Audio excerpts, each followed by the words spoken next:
Ce serait pas long. Je voudrais surtout qu'on se laisse bénir par Dieu. Vous voyez, je vous le dis, j'ai 4 versets. Ce sera pas long. Il y a 4 versets. Ce sera ça le message. Mais je veux qu'on se laisse diriger par le Seigneur. Amen. Ce mot est venu pas plus tard que vendredi soir. Pourtant, je ne savais pas que j'allais faire la réunion cet après-midi. Mais vendredi soir, juste avant que le frère prêche, il y a une sœur qui a chanté ce cantique. Crée en moi, Seigneur, un cœur pur. Amen. Et puis, je pensais à un verset de la parole de Dieu. Mais avant de lire, j'aimerais qu'on puisse prier le Seigneur. Amen. Vous voulez prier le Seigneur? Vous êtes là pour ça? Alors j'aimerais qu'on comble les fronts. Et je vais demander à un jeune de prier le Seigneur. Voilà. Je vais demander au... Vas-y, tu pries le Seigneur.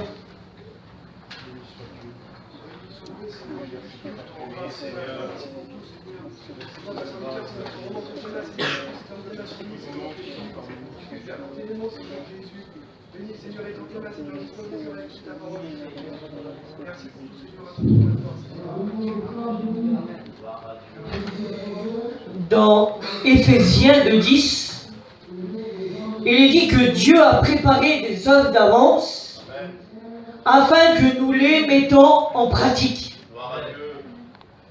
Et puis, peut-être qu'il y en a qui ont peut-être le permis là aujourd'hui. Et puis j'ai l'habitude de le dire ça, de donner cet exemple. Parce qu'on pourrait vous parler de tout. Je pourrais vous parler de tout et de n'importe quoi.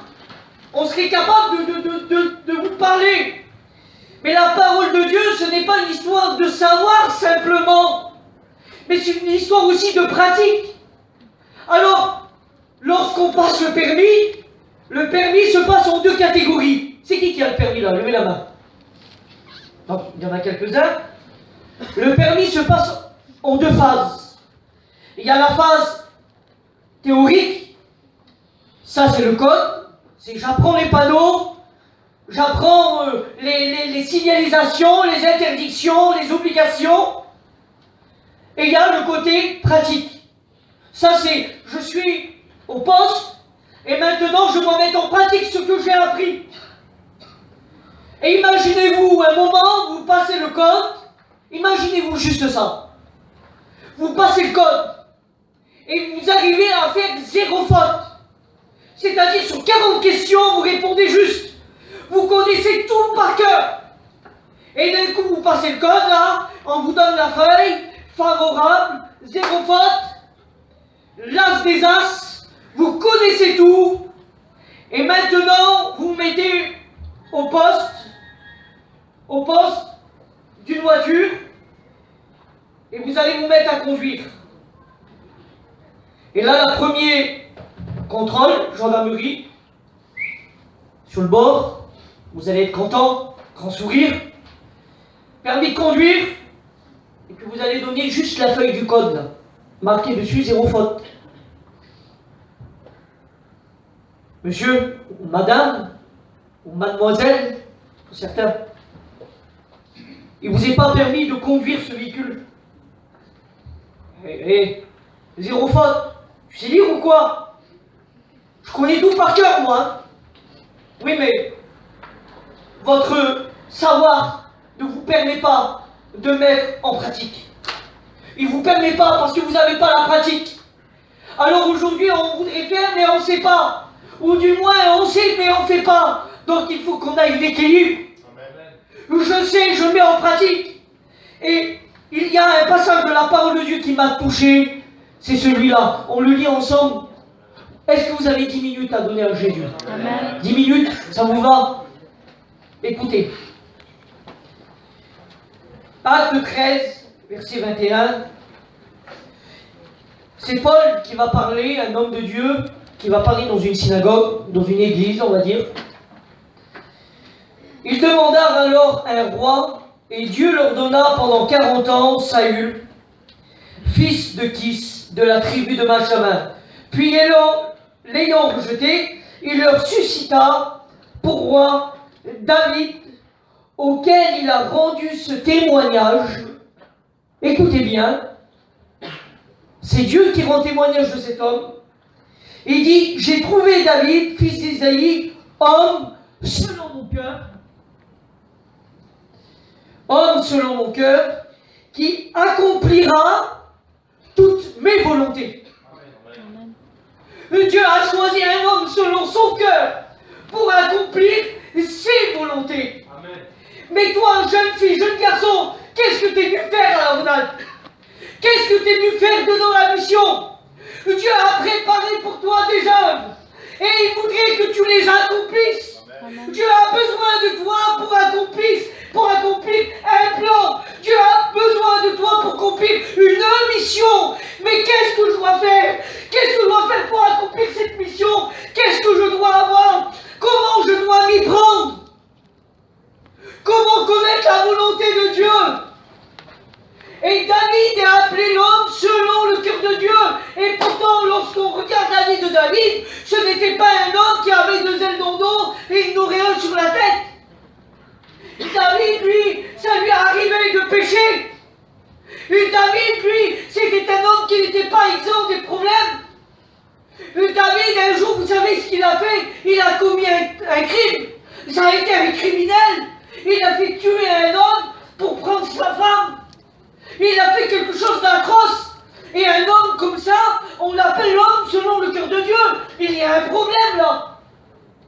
Il y a quelque chose qui ne va pas, il y a une anomalie. Pourquoi il l'appelle l'homme selon le cœur de Dieu? Vous savez pourquoi? Parce qu'il y a quelque chose qui plaît à Dieu. Tu as peut-être tombé dans ces jours derniers. Tu as mis un joint à terre. L'ennemi t'a fait toucher des choses que tu n'aurais pas dû. Et tu te sens peut-être coupable. Et tu vis dans une vie de culpabilité. Et aujourd'hui, l'ennemi t'accuse. Il te dit, t'es pas une bonne chrétienne. T'es pas un bon chrétien. Tu n'arrives plus à prier. Tu es là, tu ressens plus cette communion avec Dieu. Mais qu'est-ce qui se passe? Moi, je ne suis pas David. Je ne suis pas la jeune fille. Je ne suis pas le jeune garçon qui a le cœur de Dieu. Et pourtant, c'est si simple. Je vous le dis en vérité, c'est si simple. Écoutez, le psaume 50, verset 16, c'est la prière de David. Et c'est de cette prière-là que tout va démarrer. C'est à cause de cette prière qu'on va l'appeler l'homme selon le cœur de Dieu. C'est quoi cette prière? Ah Seigneur, je suis un garçon terrible. Seigneur, moi je sais chanter. Seigneur, je sais bien témoigner. Seigneur, moi j'arrive à faire des choses. Je sais bien jouer de la guitare. Moi, Seigneur, je sais bien jouer de la basse. Moi, Seigneur, j'arrive à faire ci. Je suis comme ça. Non, David ne dit pas ça. Lorsque David a péché, et lorsque l'homme de Dieu est venu pour le reprendre, dans le cœur de David, il y a comme une épée qui le transperce le cœur. Il y a une prière de repentance. Et la repentance plaît à Dieu. La repentance plaît à Dieu. Parce que écoutez, qu'est-ce qu'il est dit dans le psaume 51, verset 12? David le sait qu'il n'a pas le cœur de Dieu. Alors il va faire une belle demande. Il va dire, Seigneur, je ne peux pas accomplir ta volonté. Je ne peux pas connaître tes projets. Je ne peux pas connaître tes plans. Tes plans sont cachés à mes yeux. Parce que je me dirige comme moi je veux. J'ai été conçu dans l'iniquité. Mais là, il va dire, Seigneur, crée en moi un cœur pur. Amen. Oui, mais David, tu ne demandes pas le cœur d'un homme, là, c'est pas possible. Non, parce que la Bible dit que le cœur de l'homme est pire qu'un buisson d'épines. Que le cœur de l'homme n'est pas bon. Qu'il n'y a pas juste, pas même un seul sur la terre. Et pourtant, David, lui, il ne va pas dire, Seigneur, donne-moi le cœur de Samuel, donne-moi le cœur de Élie, ou donne-moi le cœur, Seigneur, des hommes qui m'ont précédé, donne-moi le cœur d'Abraham ou d'Isaac. Pourtant, c'est des hommes de Dieu. Non, il n'a pas demandé ce cœur-là. David a demandé d'avoir le cœur de Dieu, afin de plus connaître Dieu dans sa grandeur, dans son amour, dans son immensité, dans ce qu'il était capable de donner. Toi, comment tu connais Dieu? Avec quel cœur que tu vis ta vie chrétienne? Est-ce avec ton téléphone? Est-ce avec ces choses aujourd'hui, la nouvelle technologie? Est-ce avec la tête haute? Tu as peut-être oublié ce que tu as fait hier soir, ou ce que tu as dit avant-hier, et tu vis ta vie chrétienne comme ça. Mais laisse-moi te dire que comme ça ne plaît pas à Dieu. Qu'est-ce qu'il faut? Mais il faut faire comme le jeune garçon là qui l'a dit. Il avait l'angoisse, il ne comprenait pas. Pourquoi? Parce que Dieu lui demandait de la repentance. Et aujourd'hui Dieu te demande de la repentance de ta part. Il va dire ceci, David. Il va dire si tu es heureux. Il va dire, ô Dieu, crée en moi un cœur pur, renouvelle en moi un esprit bien disposé. Il dit, ne me rejette pas loin de ta face et ne me retire pas ton Esprit Saint. David sait, il sait les conséquences. Il sait que sa vie, là, ça y est, peut le séparer de Dieu. C'est tellement qu'il est en train de souvenir d'Adam, de revenir à l'originalité, là, aux origines. Que ce que le péché a engendré. Ça y est, je vais te retirer ton esprit, je vais te retirer ta présence. Et peut-être c'est comme ça que tu vis, loin de la présence de Dieu, loin de l'onction de Dieu. Tu n'arrives plus à prier, tu n'arrives plus à lever la voix, tu vis une vie chrétienne fade, triste. Pourquoi? Parce que Dieu te demande quelque chose qui t'est dur. Pourquoi? Parce que l'ennemi te tient là, il te renferme en te disant ne crie pas dans la réunion, n'élève pas ta voix, ils vont savoir que tu as péché, ils vont savoir que tu as fauté. Oui, Dieu résiste aux orgueilleux, mais il fait grâce aux humbles. Et ce soir, je te le dis en vérité, dans cet après-midi, si tu disposes ton cœur, si tu l'humilies, si ton cœur est brisé par la repentance, alors tu retrouveras quelque chose, une vie nouvelle avec lui. Amen. Parce que David, il va dire ceci. Si tu aurais voulu des sacrifices, je t'en aurais offert. Mais tu ne prends point plaisir aux holocaustes. Tu offres ton chant, mais ce que tu offres ne correspond pas avec ce que tu vis. Ça ne plaît pas à Dieu. Ça ne compte pas aux yeux de Dieu ce que tu fais. Comment ça? Je chante, je témoigne, oui, mais ta vie ne correspond pas avec ce que tu fais. Donc ça ne plaît pas à Dieu ce que tu fais, tu le fais en vain. David disait, j'aurais bien voulu t'offrir des sacrifices, mais je sais que tu n'en prends pas plaisir. Je vais faire quoi alors Dieu? Vous savez dans quoi Dieu prend plaisir? Il y a un sacrifice que Dieu prend plaisir. Il dit les sacrifices qui sont agréables à Dieu, c'est un esprit brisé. C'est quand ton esprit qui te dit, Seigneur, je ne suis pas capable, qu'est-ce que j'ai fait? Pourquoi j'ai parlé comme ça? Pourquoi j'ai pensé ainsi? Pourquoi mais pourquoi j'ai agi comme ça? C'est ça, c'est lorsqu'il y a cette véritable repentance, ça plaît à Dieu. Quel sacrifice merveilleux! Tu veux apporter un sacrifice à Dieu?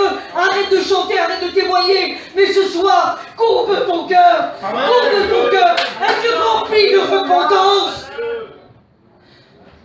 Souvenez-vous de ces hommes, cette prière du publicain et de ces hommes-là.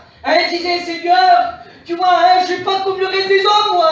Je donne toute la vie de mes revenus. Je fais ci, je fais ça. Et il était vrai, il était sincère dans son cœur. C'était vrai ce qu'il faisait. Et il y en avait un autre qui lui était carrément exclu. Et qui disait Seigneur, béni, Seigneur. Il s'appelait jusqu'à poitrine. Sois apaisé envers moi. Quelle repentance, Jésus. Cette repentance, elle a plu à Dieu. Alors on a appelé David l'homme selon le cœur de Dieu. Ne vis plus. Tu veux connaître les projets de Dieu? Alors il faut que tu aies le cœur de Dieu. En vrai, je ne vais pas aller plus loin. J'aurais d'autres choses à dire, mais je crois que je ne vais pas aller plus loin. L'Esprit de Dieu me dit que lui maintenant, il veut agir dans les cœurs. Et c'est un temps de repentance pour toi. C'est le temps où tu dois humilier ton cœur à Dieu, jeune garçon. Parce que ce que tu as fait dans les jours à venir, dans les jours qui ont passé, ont attristé le cœur de Dieu. Tu veux le réjouir? Humilie-toi devant Dieu. Je voudrais voudrais qu'on reste les fronts courbés. Je voudrais qu'on coupe les fronts maintenant.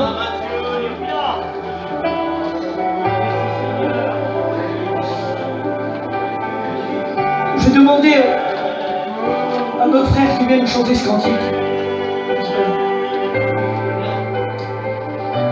Il vient de chanter ce cantique. J'aimerais maintenant qu'on se laisse inonder par la présence de Dieu.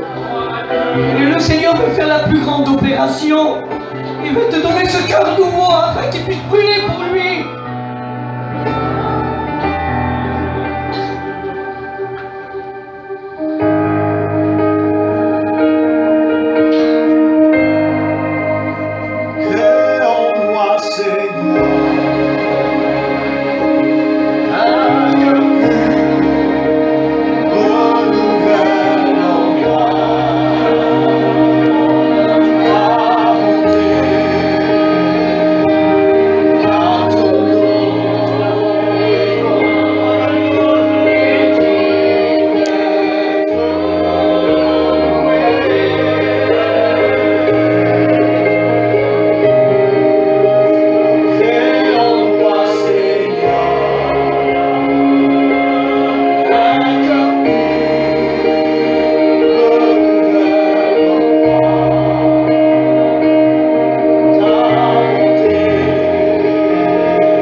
Pas